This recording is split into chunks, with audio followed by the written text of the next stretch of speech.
Hello everyone, কেমন আছেন সবাই? আজকে আপনাদের সামনে নিয়ে এসেছি একটি নতুন ভিডিও নিয়ে।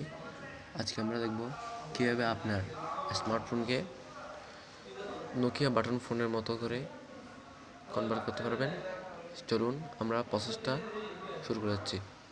প্রথমে আপনাকে যেতে হবে আপনার গুগল প্লে স্টোরে। গুগল প্লে স্টোরে যাওয়ার পর আপনাকে লিখতে হবে নোকিয়া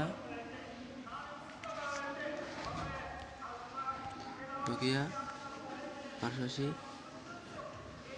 যেহেতু আমার করা আছে তাই আমি ওপেন করলাম। দিতে হবে এটা, দেওয়ার পর এই যে ফাইনালি আমার মোডটা অন হয়ে গেছে। দেখতে পাচ্ছেন আমার কিন্তু হয়ে গেছে। এবার কীভাবে বন্ধ করবেন দেখেন, এই যে এখানে যেতে হবে, দেওয়ার পর এখানে এক্সট্রা মার্কে চাপ দিবেন, হয়ে গেছে। কারণ আমাদের এটা চলে গেছে। দেখেন, এই দেখেন ফাইনালি কিন্তু আমাদের বন্ধ হয়ে গেছে। ওকে।